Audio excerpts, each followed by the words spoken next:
Una distendida serie de frases escritas el año 1513 por un funcionario apartado del servicio en Florencia se convirtieron en uno de los libros más ardorosamente debatidos, más profundamente inquietantes y más importantes de la civilización occidental. Unos lo consideran una guía para tiranos y dictadores.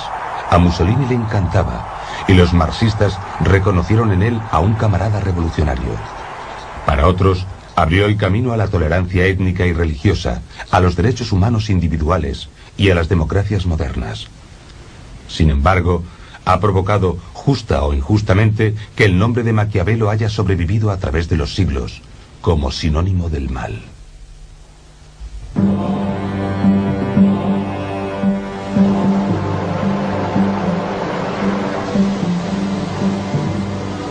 Comparo la fortuna con uno de esos ríos impetuosos que cuando se enfurecen inundan llanuras y destrozan árboles y edificios a su paso. Todos huyen de ellos. Todos ceden a su furia sin poder oponer resistencia alguna. Y aunque esta sea su naturaleza, nada impide que en tiempos de bonanza se puedan tomar precauciones, con diques o con márgenes, para que en crecidas posteriores puedan ser controlados y no resulten peligrosos. Lo mismo sucede con la fortuna. No se puede confiar en los ríos, ni tampoco en los hombres. Pero a menudo, ambos pueden ser controlados si se tiene inteligencia, poder y el decidido propósito de ensuciarse las manos. Maquiavelo es el primer pensador político de la era cristiana que analizó sistemáticamente los requisitos para acceder al poder y conservarlo. El Príncipe es un libro que trata sobre el poder político en una época de ciudades-estado o principados, gobernados por hombres llamados príncipes. Consta de 26 capítulos cortos en los que se aborda desde la organización del gobierno hasta cómo seleccionar a los colaboradores. Se escribió con la intención de escandalizar y reeducar al lector, y lo sigue consiguiendo en la actualidad. Su objetivo era desafiar a los líderes políticos de su tiempo y explicar a príncipes y aspirantes al trono el funcionamiento real de los entresijos del poder. Sugiere al príncipe que antes de nada debe saber luchar, debe aprender a ser despiadado y cruel, a mentir y a faltar a su palabra, y estar preparado para violar los principios religiosos y morales cuando le convenga. Pero también expresa la necesidad de parecer compasivo, moral y devoto. Se dice que Maquiavelo inventó la política moderna, y realmente, cuando leemos El Príncipe, vemos los titulares de los periódicos actuales. Creo que en muchos aspectos es un gran libro, porque es como un espejo de la época en la que vivió Maquiavelo, y porque continúa conmocionando, provocando y haciéndonos pensar para intentar comprender de qué forma se relaciona con nuestro tiempo, y seguimos haciéndonos preguntas sobre él. Fue Maquiavelo quien dijo, sé realista, en italiano, por supuesto.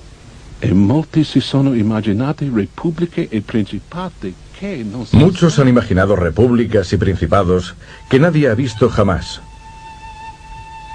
Hay tanta distancia entre cómo se vive y cómo se debería vivir, que quien sustituye lo que se hace por lo que se debería hacer, se encuentra en el camino de la autodestrucción. El enfoque de la realidad por parte de Maquiavelo concuerda con su tiempo. Copérnico estudia los cielos y Leonardo disecciona cadáveres. Ambos intentan comprender de qué forma hizo Dios la materia, no a partir de la teoría, sino a través de la observación directa. Del mismo modo que a Leonardo le interesaba el estudio minucioso del mundo natural, en cierto sentido a Maquiavelo le interesaba el estudio minucioso del mundo de la política y de la historia. Pero las disecciones y las autopsias nunca son agradables. Uno de los descubrimientos más terribles que se atribuyen a Maquiavelo es la idea de que el fin justifica los medios. Sin embargo, él no lo expuso exactamente así. Los actos de los hombres, especialmente los de los príncipes, que no se pueden recurrir en ningún tribunal de apelación, se deben juzgar por sus resultados. Para Maquiavelo es evidente que el fin es lo que cuenta. Lo menciona en diferentes ocasiones, y a nosotros nos parece un razonamiento malvado. Hay situaciones en las que cuanto más se amenaza la supervivencia, más pequeño es el margen de elección.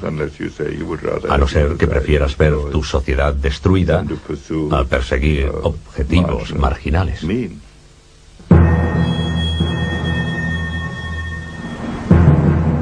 ¿Qué haría para evitar que le ocurriera esto a su pueblo? ¿Qué dejaría de hacer?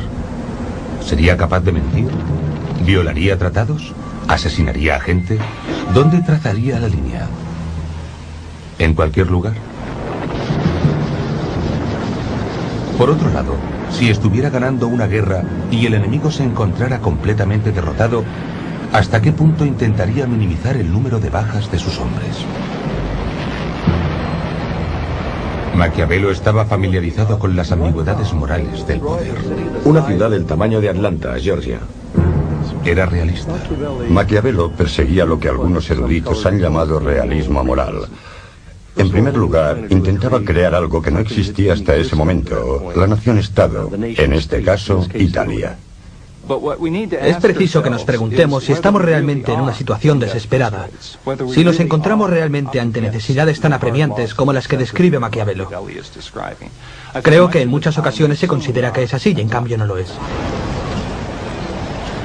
Al igual que los políticos actuales, Maquiavelo justifica los métodos engañosos o crueles como necesarios para el bien general. Pero se centra en la presencia o ausencia de poder. ¿Qué es? ¿Cómo se consigue?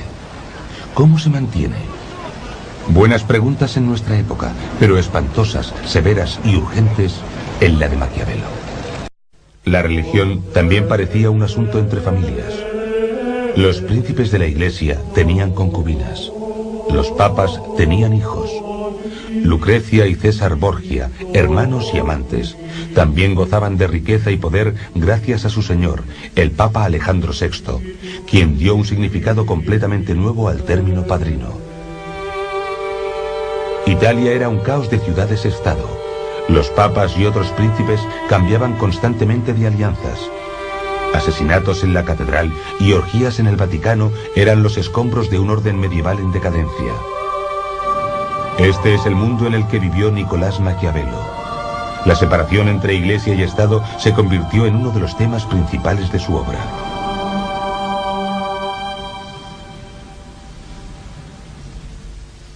Mantener la religión apartada del Estado era una idea con vida propia. Su imagen aparecería reflejada en Estados Unidos, cuyos padres fundadores intentaron mantener la política alejada de la religión. Dejaron constancia de ello en la Constitución con la separación entre Iglesia y Estado. Todavía no se ha llegado al final de la controversia iniciada por esa idea, y además tiene su lado oscuro. La separación entre ética y política, la creencia de que un buen príncipe no tiene por qué ser necesariamente una buena persona, que las apariencias importan más que la realidad, que este fraude se puede practicar, que es mejor ser temido que ser querido. Todas esas famosas conclusiones del Príncipe han alarmado a la gente en los últimos siglos y plantean el dilema más difícil y doloroso sobre la política. Y no quieren afrontarlo. Se niegan a creer que alguien fuera capaz de pensar todas esas cosas. ¿El hombre que pensó todas esas cosas era cristiano, pagano o ateo? Maquiavelo era, digamos, un cristiano de domingos.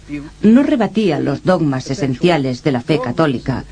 Simplemente los dejó a un lado cuando se propuso pensar y opinar sobre la política. Si el príncipe descrito por Maquiavelo parece tener muchas carencias morales, el precio que paga es claramente excesivo. Debe amar a su patria más que a su alma. Debe estar preparado para ir al infierno por ella.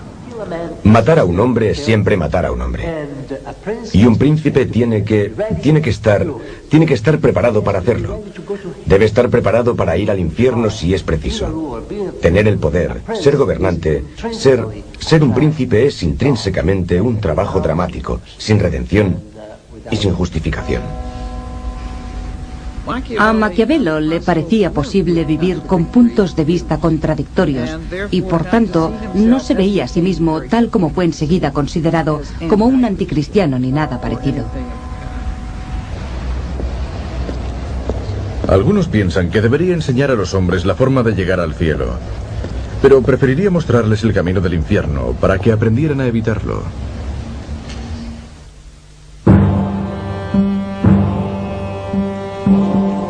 Los Médicis fueron expulsados en 1494, cuando Carlos VIII de Francia tomó Florencia sin oposición mientras avanzaba para conquistar nuevos territorios. Nicolás Maquiavelo tenía 27 años. La ciudad, una república solo de nombre, se convirtió en una república de hecho. Su primer líder fue un monje intransigente, puritano pero muy popular, llamado Savonarola, que denunció la corrupción de la Iglesia. Su nombre está ligado a dos de las hogueras más notables de la historia. En la primera, Savonarola quemó libros y obras de arte. En la segunda, la Iglesia lo quemó a él. El lugar, delante del Palacio Comunal, todavía está marcado en la actualidad. Unas semanas más tarde, Nicolás comenzó a trabajar para el gobierno republicano de Piero Soderini. Maquiavelo trabajó para el comité que se encargaba de la defensa y de los asuntos exteriores. Su tarea era cuidar de las necesidades del ejército y también realizó diversas misiones especiales a cortes extranjeras. Entonces estuvo viajando por toda Italia y conoció a muchos grandes señores y gobernantes, como César Borgia. Borgia es una leyenda de su tiempo por su carácter cruel y depravado. En una ocasión invitó a sus enemigos para negociar la paz y los mató a todos. Esta fue la principal impresión que se formó de Borgia. Su sangre fría y su capacidad para utilizar la violencia,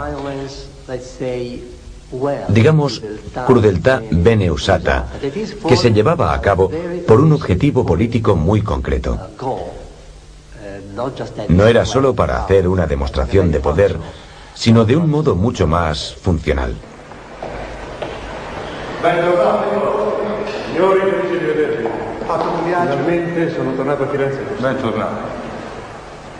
Cuando vuelve de dichas misiones, un grupo de consejeros atentos e impacientes le abruman con una montaña de detalles sobre problemas internos.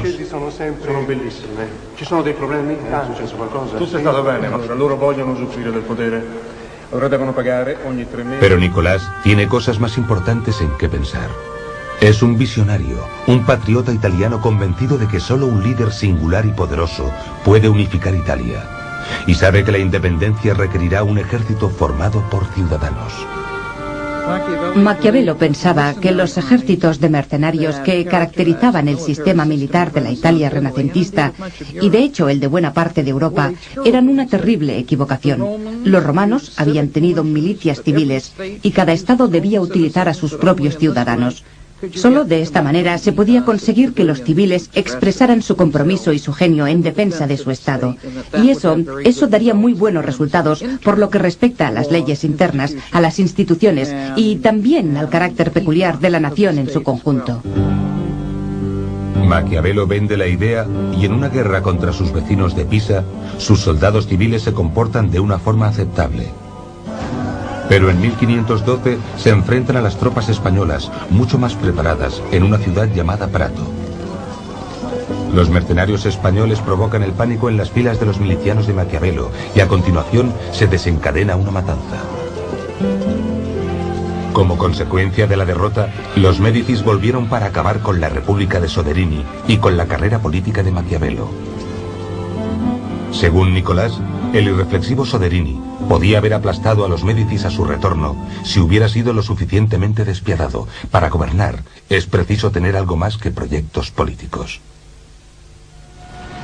Con el fin de mantener el poder, un príncipe se ve a menudo obligado a actuar en contra de la buena fe, la caridad, el buen sentido o la religión.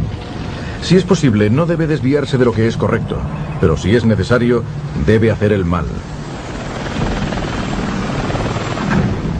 El concepto de necesidad, que podía justificar un comportamiento que no era precisamente virtuoso o moral, había sido aceptado, sin embargo, por casi todos los pensadores antiguos.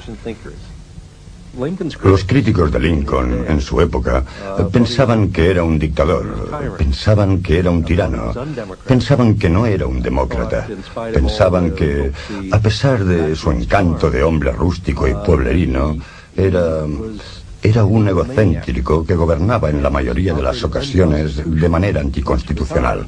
En el caso, por ejemplo, de la suspensión del habeas corpus, probablemente fue así.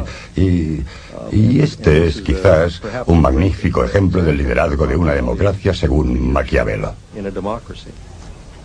También hay física en la política.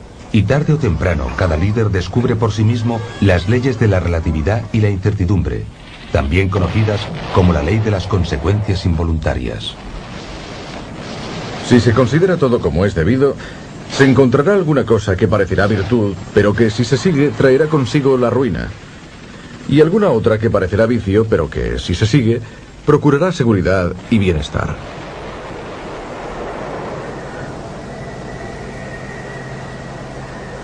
Messeri ci hanno dato la lista di capponi e lui ha confessato e ha fatto dei nomi. Dimmi, ¿qué nome ha fatto? Pietro Paolo Los Médicis, de nuevo en el poder, han descubierto una conspiración para deponerlos y tienen una lista de personas que los conspiradores esperaban reclutar. El séptimo nombre de esa lista es Nicolás Maquiavelo. Los traidores nunca llegaron hasta Maquiavelo, no importa. Es sospechoso y los Médicis no necesitan otra excusa para encarcelarle.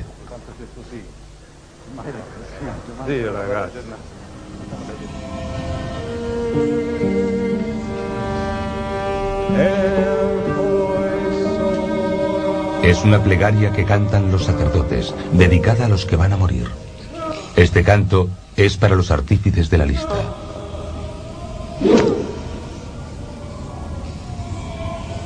Aquí la cárcel tiene dos funciones, interrogar y ejecutar.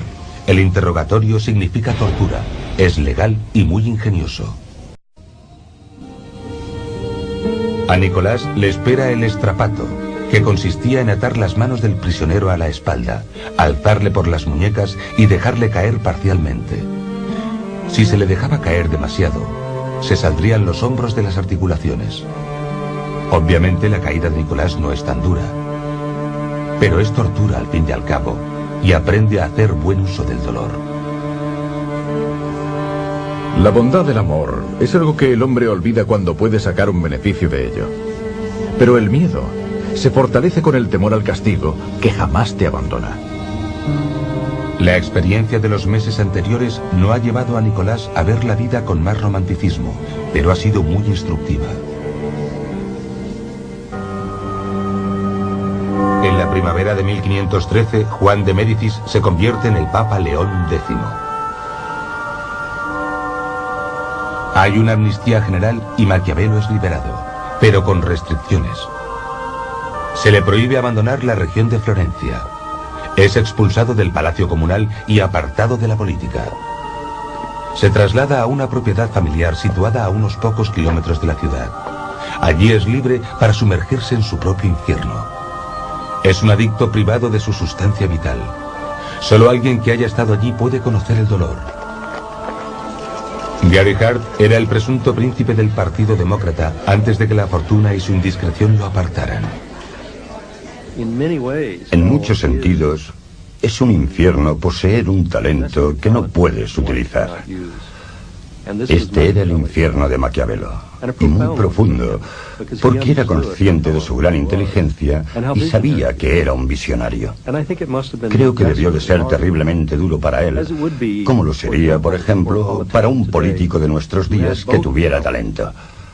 Y aquí está el elemento crucial. Una dependencia monolítica de su adicción a la participación. Hablando solo a título personal, he intentado desesperadamente y con cierto éxito no ser demasiado dependiente de la política o de la adrenalina de la participación para poder vivir sin ella.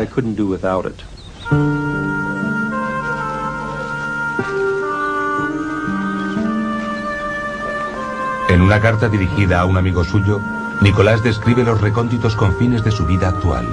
Supervisa el trabajo en su propiedad y mata el tiempo con los lugareños en la posada. Con ellos me hundo en la vulgaridad durante todo el día jugando a las cartas.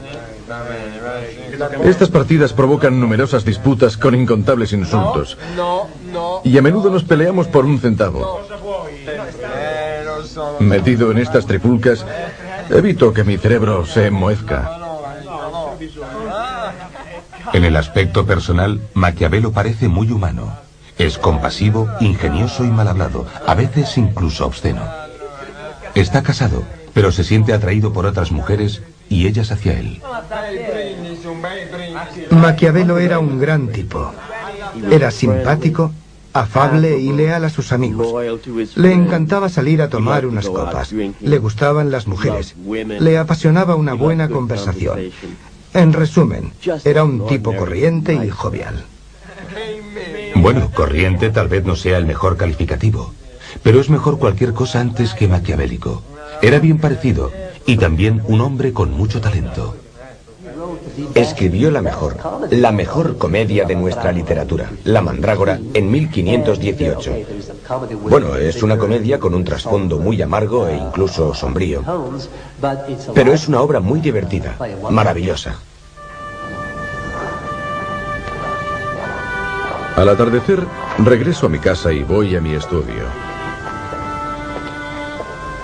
Antes de entrar, me quito la ropa cubierta de barro y polvo y me pongo prendas finas y elegantes.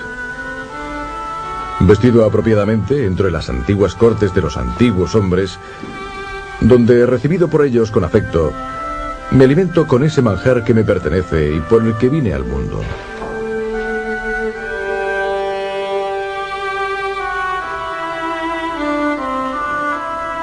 Nicolás comienza a trabajar en lo que llama los discursos sobre la primera década de Tito Livio.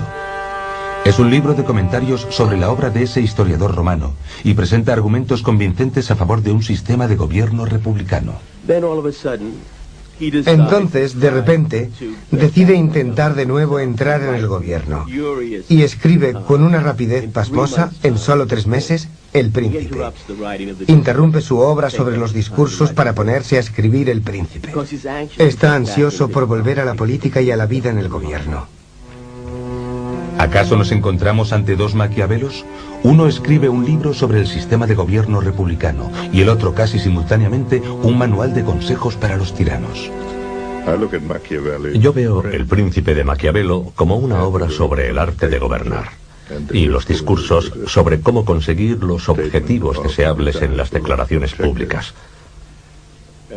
No considero que ambas obras sean incompatibles. La política era una obsesión para él, y si hubiera podido hacer el mundo como hubiera querido, habría preferido una república. Pero podía vivir en un régimen republicano o en un principado, y su opinión era que hay que partir de donde te encuentras y juzgar cualquier forma de gobierno por sus resultados, no solo por sus métodos. Todos los estados, todos los dominios que han tenido y tienen soberanía sobre los hombres, han sido y son repúblicas o principados. Los principados son... Así comienza el trabajo de aplicación práctica más famoso de la historia. Une la pasión de Nicolás por una Italia unida con la realidad del gobierno de los Médicis. Exhorta a los Médicis reinantes a que desempeñen un nuevo papel como fundadores de la nación. Nicolás ofrece el arquetipo de un nuevo tipo de gobernante. Así pues, ¿quién es este príncipe ideal? ¿Cuáles son sus cualidades? A grandes rasgos, debe combinar un carácter fuerte con inteligencia, coraje, habilidad y suerte. Lo que los astronautas llaman el material necesario, además de tener un toque de crueldad. Maquiavelo puso énfasis en 2 grupos de atributos para el príncipe. Uno era muy gráfico. Utilizó la imagen del zorro y del león. El príncipe debe tener la habilidad del zorro para conocer las trampas y la valentía del león para amedrentar al zorro. En momentos muy concretos, a los que él llama la fundación o refundación de un régimen, se necesitará un líder con una inteligencia excepcional, con la inteligencia de un Lincoln, la inteligencia de un Washington o la inteligencia de un Bonaparte. Lo más revolucionario de Maquiavelo es que nos da el carácter, la personalidad del político real. Describe la disciplina interior que debe tener un estratega. Es una disciplina que exige grandes dosis de autocontrol. Por ejemplo, uno no puede deleitarse con la conquista o lanzarse contra el enemigo compulsivamente. Uno tiene que analizar constantemente sus móviles. Uno debe tratar a los demás con tacto, incluso con respeto, en todo momento, para no tener que revelar tus intenciones mientras intentas averiguar sus errores o sus engaños. El Príncipe es un libro que trata sobre el poder político en una época de ciudades-estado o principados, gobernados por hombres llamados príncipes. Consta de 26 capítulos cortos en los que se aborda desde la organización del gobierno hasta cómo seleccionar a los colaboradores. Se escribió con la intención de escandalizar y reeducar al lector, y lo sigue consiguiendo en la actualidad. Su objetivo era desafiar a los líderes políticos de su tiempo y explicar a príncipes y aspirantes al trono el funcionamiento real de los entresijos del poder. Sugiere al príncipe que antes de nada debe saber luchar. Debe aprender a ser despiadado y cruel, a mentir y a faltar a su palabra, y estar preparado para violar los principios religiosos y morales cuando le convenga. Pero también expresa la necesidad de parecer compasivo, moral y devoto. Se dice que Maquiavelo inventó la política moderna. Y realmente, cuando leemos El Príncipe, vemos los titulares de los periódicos actuales.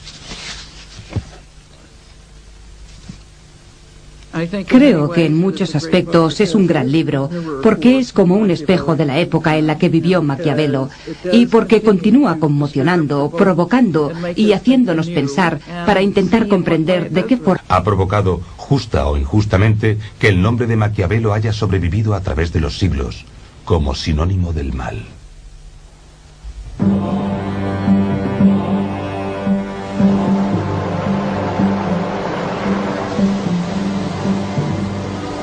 Comparo la fortuna con uno de esos ríos impetuosos que cuando se enfurecen inundan llanuras y destrozan árboles y edificios a su paso. Todos huyen de ellos. Todos ceden a su furia sin poder oponer resistencia alguna. Y aunque esta sea su naturaleza, nada impide que en tiempos de bonanza se puedan tomar precauciones con diques o con márgenes para que en crecidas posteriores puedan ser controlados y no resulten peligrosos. Lo mismo sucede con la fortuna. No se puede confiar en los ríos, ni tampoco en los hombres. Pero a menudo, ambos pueden ser controlados si se tiene inteligencia, poder y el decidido propósito de ensuciarse las manos. Maquiavelo es el primer pensador político de la era cristiana que analizó sistemáticamente los requisitos para acceder al poder y conservarlo. Una distendida serie de frases escritas el año 1513 por un funcionario apartado del servicio en Florencia se convirtieron en uno de los libros más ardorosamente debatidos, más profundamente inquietantes y más importantes de la civilización occidental. Unos lo consideran una guía para tiranos y dictadores. A Mussolini le encantaba, y los marxistas reconocieron en él a un camarada revolucionario. Para otros, abrió el camino a la tolerancia étnica y religiosa, a los derechos humanos individuales y a las democracias modernas. Sin embargo,